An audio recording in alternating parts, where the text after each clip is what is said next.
ನಮಸ್ಕಾರ ವೀಕ್ಷಕರೇ, ನಾನು ನಿಮ್ಮ ಮಂಜುನಾಥ್ ಅಡ್ವೊಕೇಟ್ ಮಾತಾಡ್ತಾ ಇರೋದು. ಇವತ್ತು ಈ ಒಂದು ಭ್ರಷ್ಟರು ಪೊಲೀಸ್ ಇಲಾಖೆಯಲ್ಲಿ ಹಾಗೂ ನ್ಯಾಯಾಲಯಗಳಲ್ಲಿಯೂ ಕೂಡ ಇದ್ದಾರೆ. ಈ ಭ್ರಷ್ಟ ಪೊಲೀಸರು ಮತ್ತು ಭ್ರಷ್ಟ ನ್ಯಾಯಾಧೀಶರುಗಳು ಈ ಇಬ್ಬರೂ ಕೂಡ ತೊಲಗಬೇಕು.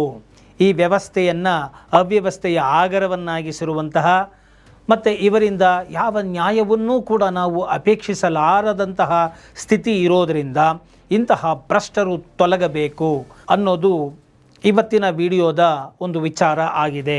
ಶಾಕಿಂಗ್ ಆಗುವಂತಹ ಒಂದು ಪ್ರಸಂಗ ಏನಪ್ಪ ಅಂತ ಹೇಳಿದ್ರೆ, ನನ್ನ ಕಚೇರಿಗೆ ಬಂದಂತಹ ಕೆಲವರು ಹೆಸರುಗಳನ್ನು ನಾನು ತೆಗೆದುಕೊಳ್ಳೋದಕ್ಕೆ ಹೋಗೋದಿಲ್ಲ.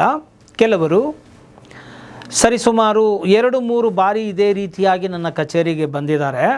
ಬಂದಾಗ ಹೇಳ್ತಾರೆ, ಸರ್ ನೀವು ಸಾಕಷ್ಟು ಪ್ರಸಿದ್ಧಿಯನ್ನು ಪಡೆದಿದ್ದೀರಾ, 100 ಕೇಸುಗಳು ನಿಮ್ಮ ಕಚೇರಿಯಲ್ಲಿದ್ದಾವೆ, ಇಡೀ ಕರ್ನಾಟಕದಾದ್ಯಂತ ನಿಮ್ಮ ಹೆಸರು ಮನೆ ಮಾತಾಗಿದೆ, ನೀವು ಸಾಕಷ್ಟು ಕೇಸುಗಳನ್ನು ನಡೆಸ್ತಾ ಇರೋದರಿಂದ ನಿಮ್ಮ ಕಚೇರಿಗೆ ನಾವು ಯಾಕೆ ಬಂದಿದ್ದೀವಿ ಅಂತ ಹೇಳಿದ್ರೆ, ನೀವು ಪೊಲೀಸ್ ಠಾಣೆಗಳಿಗೆ ಟೈಅಪ್ ಆಗಿಲ್ವಾ, ಅಥವಾ ಏನು ಜಡ್ಜಸ್ಗಳಿಗೆ ನೀವು ಟೈಅಪ್ ಆಗಿಲ್ವಾ?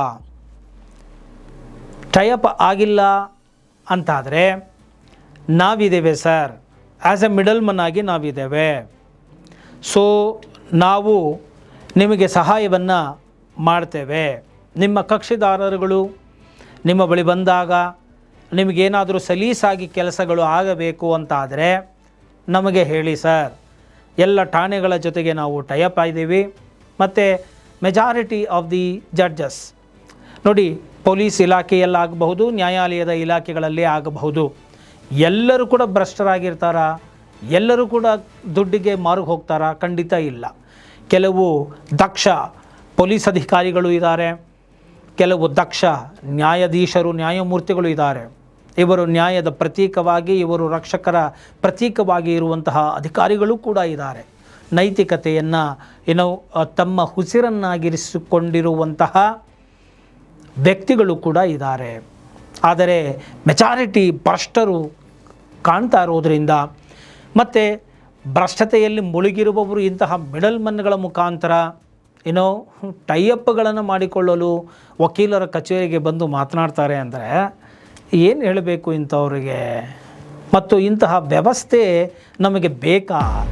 ಈ ಮಟ್ಟಿಗೆ ವ್ಯವಸ್ಥೆಗಳು ಇಳಿದೋದ್ರೆ ರಕ್ಷಣಾ ವ್ಯವಸ್ಥೆ, ರಕ್ಷೆಯನ್ನು ಕೊಡಬೇಕಾದಂತಹ ಒಂದು ವ್ಯವಸ್ಥೆ ಪೊಲೀಸ್ ಇಲಾಖೆ ವ್ಯವಸ್ಥೆ ಮತ್ತು ನ್ಯಾಯವನ್ನು ಕೊಡಬೇಕಾದಂತಹ ನ್ಯಾಯಾಲಯದ ವ್ಯವಸ್ಥೆ ಇಷ್ಟು ಅಪವಿತ್ರವಾಗಿ ಬಿಟ್ಟರೆ ಏನು ಮಾಡೋದು? ಟೈಅಪ್ಗಳನ್ನು ಮಾಡಿಕೊಂಡು ಪೊಲೀಸವ್ರ ಹತ್ರ ನಮಗೆ ಬೇಕಂದಾಗ FIRಗಳನ್ನು ಹಾಕಿಸೋದು, ಬೇಡದೇ ಇದ್ದಾಗ FIRಗಳೆಲ್ಲ ಬರೀ NCRಗಳೇ. ಮತ್ತು ಅದನ್ನು ಹಾಕ್ಸೋಕ್ಕೆ 15 ದಿವಸ ವಿಚಾರಣೆಯ ನೆಪದಲ್ಲಿ ಅವರುಗಳನ್ನು ಕರೆಸಿಕೊಂಡು ಟಾರ್ಚರ್ಗಳನ್ನು ಮಾಡುವ ಮುಖಾಂತರ ಅಥವಾ ಅವರ ಮನ ಪರಿವರ್ತಿಸುವ ಮುಖಾಂತರ, ಹೆದರಿಸುವ ಮುಖಾಂತರ, ಬೆದರಿಸುವ ಮುಖಾಂತರ ಪೊಲೀಸ್ ಅಧಿಕಾರಿಗಳು ಅವರ ಒಂದು ಪರಿಮಿತಿಯಲ್ಲಿ ಇರುವಂತಹ ಅಧಿಕಾರವನ್ನು ಉಪಯೋಗಿಸಿ ಸಾಕಷ್ಟು ಅನ್ಯಾಯವನ್ನು ಜನಗಳಿಗೆ ಮಾಡ್ತಾ ಇದ್ದಾರೆ. ಸೊ ಈ ಒಂದು ಭ್ರಷ್ಟ ವ್ಯವಸ್ಥೆ ಪೊಲೀಸ್ ಇಲಾಖೆಯಲ್ಲಿ ತಾಂಡವಾಡ್ತಾ ಇದೆ. ಜೊತೆಗೆ ಇದೇ ತರಹ ಒಂದು ಬೇಲು ಕೊಡೋದ್ರಲ್ಲಿ ಇರಬಹುದು, ಬೇಲು ತಿರಸ್ಕಾರ ಮಾಡೋದ್ರಲ್ಲಿ ಇರಬಹುದು, ಅಥವಾ ಇಂಜೆಕ್ಷನ್ ಕೊಡೋದ್ರಲ್ಲಿ ಇರ್ಬೋದು, ಇಂಜೆಕ್ಷನ್ ಕೊಡದೇ ಇರೋದರಲ್ಲಿ ಇರಬಹುದು. ಈ ರೀತಿಯಾಗಿ ಹಲವಾರು ತೀರ್ಮಾನಗಳನ್ನು ಕೊಡುವುದರಲ್ಲಿ ನ್ಯಾಯಾಧೀಶರುಗಳು ಕೂಡ ಕಲ್ಯೂಡ್ ಆಗ್ತಾ ಇದ್ದಾರೆ, ಶಾಮೀಲಾಗ್ತಾ ಇದ್ದಾರೆ. ಹಾಗೂ ಕೆಲವೊಮ್ಮೆ ಮಾತುಗಳು ಕೂಡ ನನಗೆ ಬಂದಿದೆ, ಪೊಲೀಸ್ ಇಲಾಖೆ ಮತ್ತು ನ್ಯಾಯಾಲಯದ ಇಲಾಖೆಗಳು ಕೂಡ ಟೈಅಪ್ ಆಗಿರುವ ರೀತಿಯಲ್ಲಿ ಈ ಒಂದು ಕಾರ್ಯ ಚಟುವಟಿಕೆಗಳು ನಡೀತಾ ಇದೆ ಎಂಬುವಂತಹ ಮಾತುಗಳು ಕೂಡ ನನ್ನ ಕಿವಿಗೆ ಬಿದ್ದಿದ್ದಾವೆ. ಇದೆಲ್ಲವನ್ನು ಸಾರ್ವಜನಿಕರ ಒಂದು ಚಾವಡಿಗೆ ವಿಚಾರವನ್ನು ಮಾಡಲಿಕ್ಕೆ ಮತ್ತು ಅವರವರ ಅಭಿಪ್ರಾಯಗಳನ್ನು ಹಂಚಿಕೊಳ್ಳಲಿಕ್ಕೆ ನಾನು ಇಲ್ಲಿ ಕೊಡ್ತಾ ಇದ್ದೀನಿ ಮುಕ್ತವಾಗಿ. ಯಾಕೆಂತ ಹೇಳಿದರೆ ಇದು ನಾನು ಕೇಳಿರುವಂತಹ ವಿಚಾರಗಳು. ಇದೇ ರೀತಿಯಾಗಿ ನೀವುಗಳು ಏನಾದರೂ ಕೇಳಿದರೆ, ಈ ವ್ಯವಸ್ಥೆಗಳ ಮೇಲೆ ನಿಮಗಾಗಿರ್ತಕ್ಕಂತಹ ಕಹಿಯಾದ ಅನುಭವಗಳೇನಾದ್ರು ಆಗಿದ್ದರೆ ಖಂಡಿತವಾಗಿಯೂ ನೀವು ಕಾಮೆಂಟ್ಗಳ ಮುಖಾಂತರ ನಿಮ್ಮ ಅನುಭವಗಳನ್ನು ಮತ್ತು ನಿಮ್ಮ ಅಭಿಪ್ರಾಯಗಳನ್ನು ತಿಳಿಸಿ ಅಂತ ಕೂಡ ಇಲ್ಲಿ ನಾನು ಕೇಳ್ತೇನೆ.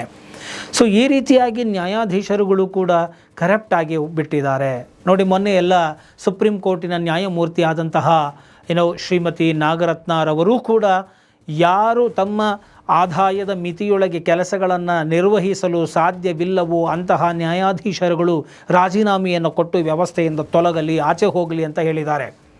ಅಂದರೆ ಒಬ್ಬರು ಸರ್ವೋಚ್ಚ ನ್ಯಾಯಾಲಯದ ನ್ಯಾಯಮೂರ್ತಿಗಳು ಈ ರೀತಿಯಾಗಿ ಹೇಳಿದ್ದಾರೆ ಅಂತ ಹೇಳಿದರೆ ಅವರಿಗೆ ಎಷ್ಟು ಕಂಪ್ಲೇಂಟ್ಗಳು ಹೋಗಿರಬೇಡ ಅನ್ನೋದು ನಾವು ಇಲ್ಲಿ ಗಮನಿಸಬೇಕಾದಂತಹ ಅಂಶ ಆಗಿದೆ. ಯಾಕೆಂದರೆ ಪೊಲೀಸ್ನವ್ರಿಗೆ ಸಮಸ್ಯೆಗಳನ್ನು ಮಾಡಿದ್ರೆ ನೀವು ಪೊಲೀಸ್ ಕಂಪ್ಲೇಂಟ್ ಅಥಾರಿಟಿ ಅಂತ ಇದೆ, ನೀವು ಆ ಅಥಾರಿಟಿಗೆ ಕಂಪ್ಲೇಂಟ್ಗಳನ್ನು ಕೊಡಬಹುದು.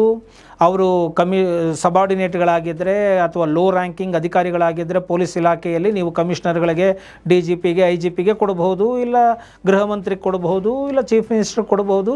ಮತ್ತು ಇಲ್ಲ ಅಂತ ಹೇಳಿದ್ರೆ ನೀವು ಈ ಪೊಲೀಸ್ ಕಂಪ್ಲೇಂಟ್ ಅಥಾರಿಟಿಗಳಿಗೆ ಕೊಡಬಹುದು. ನ್ಯಾಯಾಧೀಶರುಗಳಿಗೆ ಹೇಗೆ ಕೊಡೋದಪ್ಪ? ಎಷ್ಟೋ ಜನಕ್ಕೆ ಗೊತ್ತಿರೋದಿಲ್ಲ. ನೀವು ನ್ಯಾಯಾಧೀಶರ ವಿರುದ್ಧ ಕೊಡಬೇಕು ಅಂತ ಹೇಳಿದರೆ ಅಡ್ಮಿನಿಸ್ಟ್ರೇಟಿವ್ ಹೆಡ್ ಯಾರು ಇರ್ತಾರೋ ನೀವು ಅವರಿಗೆ ಕೊಡಬಹುದು. ಹೈಕೋರ್ಟ್ ನ್ಯಾಯಮೂರ್ತಿಗಳಿಗೆ, ಮುಖ್ಯ ನ್ಯಾಯಮೂರ್ತಿಗಳಿಗೆ ನೀವು ಕೊಡಬಹುದು. ಸುಪ್ರೀಂ ಕೋರ್ಟಿನ ಮುಖ್ಯ ನ್ಯಾಯಮೂರ್ತಿಗಳಿಗೆ ನೀವು ಕಳಿಸಿಕೊಡಬಹುದು. ಕಂಪ್ಲೇಂಟ್ಗಳನ್ನು ನೀವು ಕೊಡಬಹುದಾಗಿದೆ. ಸೊ ನೀವು ಆ ಒಂದು ಕಂಪ್ಲೇಂಟನ್ನು ಕೊಡುವಲ್ಲಿ ಧೈರ್ಯವನ್ನು ವಹಿಸಬೇಕಾಗಿದೆ. ಯಾರು ನೀವು ಸರಿಯಾಗಿದ್ದಿದ್ದೇ ಆದಲ್ಲಿ, ಸತ್ಯ ನಿಮ್ಮ ಕಡೆ ಇದ್ದಿದ್ದೇ ಆದಲ್ಲಿ ಖಂಡಿತ ನೀವು ಯಾವುದಕ್ಕೂ ಹೆದರ್ಕೊಳ್ಳೋಕೆ ಹೋಗಬೇಡಿ. ನೀವು ಧೈರ್ಯವಾಗಿ ಕಂಪ್ಲೇಂಟ್ಗಳನ್ನು, ದೂರುಗಳನ್ನು ಕೊಡುವುದರ ಮುಖಾಂತರ ಅನ್ಯಾಯದ ಮತ್ತು ಭ್ರಷ್ಟ ವ್ಯವಸ್ಥೆಯ ವಿರುದ್ಧ ನೀವು ಹೋರಾಟವನ್ನು ಮಾಡಿ ಅಂತ ಹೇಳಿ ನಾನು ಈ ಮುಖಾಂತರ ಕರೆಯನ್ನು ಕೊಡ್ತಾ ಇದ್ದೇನೆ. ಜೊತೆಗೆ ನೋಡಿ, ಈ ಒಂದು ಸುಪ್ರೀಂ ಕೋರ್ಟಿನ ನ್ಯಾಯಮೂರ್ತಿಗಳು ಈ ರೀತಿಯಾಗಿ ಹೇಳಿದ್ದಾರೆ ಅಂದರೆ ಸಾಕಷ್ಟು ಜನಗಳು ನೊಂದು ಆ ಒಂದು ನ್ಯಾಯಾಧೀಶರುಗಳಿಗೆ ಪತ್ರಗಳನ್ನು ಬರೆದಿರ್ತಾರೆ, ಸುಪ್ರೀಂ ಕೋರ್ಟಿಗೂ ಬರೆದಿರ್ತಾರೆ. ಸೊ ಅಲ್ಲಿ ಅವರ ಕಿವಿಗೆ ಬಿದ್ದಿರುವಂತಹ ಅನುಭವದ ಆಧಾರದ ಮೇಲೆ ಅವರು ಹೇಳ್ತಾ ಹೋಗ್ತಾರೆ. ಆದ್ದರಿಂದ ಇಲ್ಲಿ ನಾವು ನೋಡಬೇಕು, ಇತ್ತೀಚೆಗಷ್ಟೇ ನಮ್ಮ ದೇಶದಲ್ಲಿ ಸರ್ವೋಚ್ಚ ನ್ಯಾಯಾಲಯದ ಪೀಠಗಳನ್ನು ಅಲಂಕರಿಸಿದಂತಹ ವ್ಯಕ್ತಿಗಳು ಕೂಡ ಅವರ ಒಂದು ಸೇವೆ ಮುಗಿದ ಮೇಲೆ ಪಾರ್ಲಿಮೆಂಟ್ಗಳಿಗೆ ಬಂದು ಬಿಡ್ತಕ್ಕಂಥದ್ದು, ಏಕಾಏಕಿ ಅವರು MLAಗಳು ಅಥವಾ MP ಗಳು ಆಗಿ ಬಿಡ್ತಕ್ಕಂಥದ್ದು, ಈ ರೀತಿಯಾಗಿ ರಾಜಕೀಯದಲ್ಲಿ ಒಂದು ಉನ್ನತ ಸ್ಥಾನಗಳನ್ನು ಪಡ್ಕೊಂಡು ಬಿಡ್ತಕ್ಕಂಥದ್ದು, ಇದು ಕೂಡ ಸಾಕಷ್ಟು ಗೊಂದಲಗಳನ್ನು ಸಾರ್ವಜನಿಕರಲ್ಲಿ ಮೂಡಿಸ್ತಾ ಇದೆ ಅಂತ ಹೇಳಿದರೆ ತಪ್ಪಾಗಲಾರದು. ಸೊ ಆದ್ದರಿಂದ ಈ ಟೈಅಪ್ಗಳನ್ನು ಮಾಡ್ಕೊಳ್ಳಿ.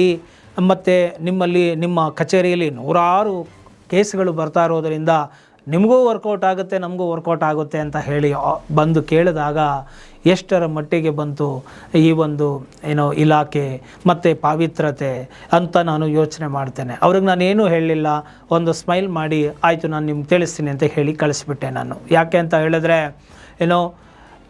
ಎಷ್ಟರ ಮಟ್ಟಿಗೆ ಕೆಲವು ವ್ಯವಸ್ಥೆಗಳು ಅವ್ಯವಸ್ಥೆ ಆಗಿದೆ ಅಂದರೆ ಅದ್ರ ಬಗ್ಗೆ ಮಾತಾಡೋಕ್ಕೂ ಅಸಹ್ಯ ಆಗುತ್ತೆ ನನಗೆ.